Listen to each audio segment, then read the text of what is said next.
Profissionalização, divulgação, promoção e popularização do octógono mais famoso da luta moderna. Não tem jeito, hierarquia é para ser respeitada e Mr. White manda e desmanda.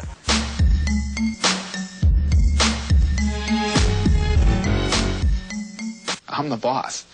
It's my way and no other way. End of story.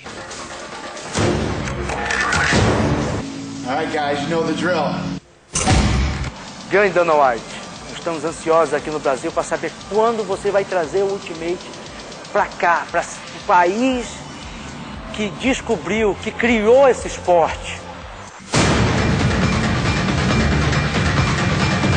O esporte foi criado no Brasil. Nós queremos que você volte para cá. Brazil wasn't even on our radar until they got the Olympics. And now we're pretty interested. Obviously, we're doing our first fight in the Middle East. And the one thing I'm excited about, too, is there's a lot of troops down there. And we're going to have a lot of the troops come down and see the fight. But as we break into these other markets, we've been doing a lot of these different countries in their language, and we're doing it in Brazil for this fight.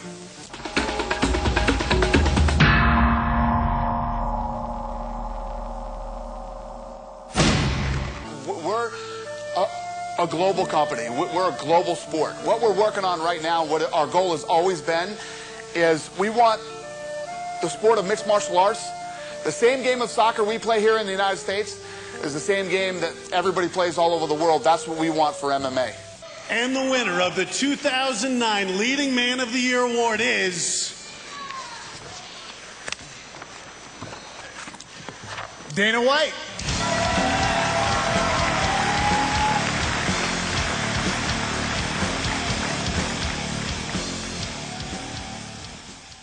There's so much more to do. People look at this thing and think it's so big, and we haven't even scratched the surface. We've got a lot of work to do over the next 10 years.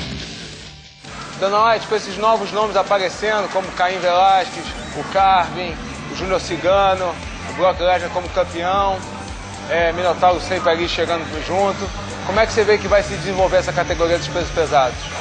Right now, the top guys in our heavyweight division are, without a doubt, Brock Lesnar, Shane Carwin, Cain Velasquez, and Junior Dos Santos.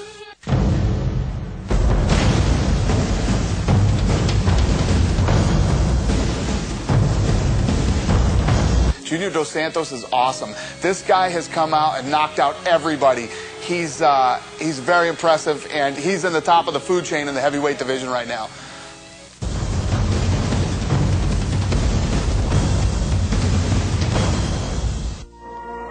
People always ask me about Fedor. I want Fedor more than you do now, okay? You people have made me obsessed with this thing. Thank you very much, and I want it, so we'll see what happens. Like I always say, it takes two to make a deal, but, you know, I want this thing worse than you do now. Dana White, tivemos aí o grande combate entre o Lyoto Machida e o Maurício Shogun, uma decisão muito polêmica. Alguns acharam que o Shogun venceu, outros concordam com a vitória do Lyoto. O Lyoto manteve o cinturão, vamos ter uma revanche. Primeiro eu queria saber o que você achou em relação ao primeiro combate, se realmente foi merecedor a vitória do Lyoto, e o que você espera desse próximo combate que está sendo muito aguardado entre o Lyoto e o Shogun.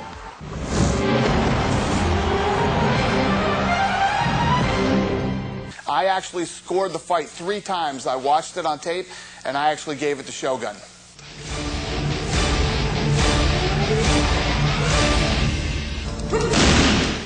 Esse negócio de derrubar campeão, isso não existe. A gente que é atleta, nunca ninguém falou pra nós isso. O Dana White nunca falou pra gente isso. Um cara é o campeão, então ele tem uma vantagem.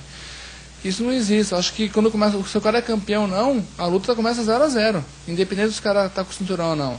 It's going to be a great fight. I think that those guys, you know, in their own minds, feel that they made a lot of mistakes in that fight, and neither guy was aggressive enough to go after it and really decisively win the fight. And I don't think they're going to let that happen again.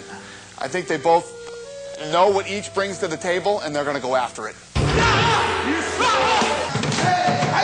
Dana White, questão é Ricardo Arona, que lutou no meu evento, Bate-Papo, que foi no Maracanãzinho, 9.000 pessoas, casa cheia, foi aplaudido de pé. E a pergunta é, qual é a real negociação dele um dia participar do seu evento. If Ricardo Arrona's talking to us, he hasn't talked to me. Eu tive a oportunidade de entrevistar o Tito Ortiz em Los Angeles, Estados Unidos, no ano passado, e na ocasião o Tito foi bastante agressivo, quase ofensivo, não poupou críticas e adjetivos negativos para comentar esse relacionamento conturbado entre Dana White e Tito Ortiz. Eu queria que você expusesse a sua versão sobre esse relacionamento, Tito Ortiz funcionário, Dana White patrão, e onde cabem aí a amizade, o respeito ou a falta de respeito, o amor e ódio. I hated this guy to the point where I can honestly say I don't think I've ever hated anybody worse than I hated Tito. What's the deal between you and Dana White? What really happened between you two guys? Well, yeah, what it really came down to was they were making a lot of money on my name, and I was saying, where's my kickback?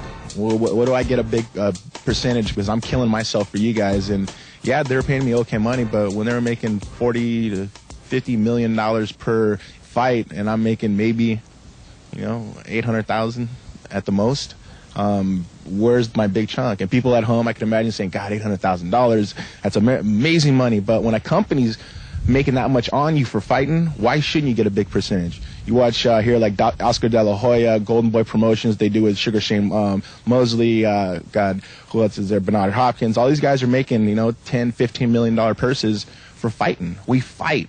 I'm killing myself for 9 weeks of training, of literally trying to kill myself. When it's fight time, I know I'm ready. Physically, mentally, I know I'm ready for my fight. So, when it comes down to the fight in general, I think we should get a big piece of it. And Dana didn't want that to happen. He tried to shut me up. He tried to keep me quiet, and I spoke my mind, and I still speak my mind. And it's just a factor now that I see it as, it's all about him trying to hold down fighters. And I was a fighter to step up and say something, and he really took it as trying to shut me up. Okay, now with your explanation, I can understand that you just can help yourself to avoid a fighter. But don't you think it's a kind of self-destruction behavior? Hate the boss, and worst, brought that hate on to the public? Well, the public, everybody loves the way I fight. Everybody wants to see the way I fight. Maybe they don't like me because I try to stand up for myself. I don't have a manager. I don't have no one telling me what to do or how to do it, because I know how to do it. I have an attorney to look over all the contracts, and I know what I want. I know what I've worked for. I know how much it means to me. But who else is going to step up and say something? No one will. No one will step up and say nothing. Everybody will be in a monopoly that they are making, and they're afraid to say something, because once they say something, they're not going to be promoted. They're going to be shut down. They're not going to be able to fight anywhere. And they've seen that time and time before. I think Vito Belfort went through things like that, and Anderson Silva will go through things like that, and Machito will go through things like that when they want more money, and they realize that I'm fighting for a couple $100,000. Why ain't making a couple $1 million? What's the difference between I'm doing it and boxers? And they'll understand it. Hopefully they will before they're too old, that they understand, and maybe we all can stick together and fight for against the companies.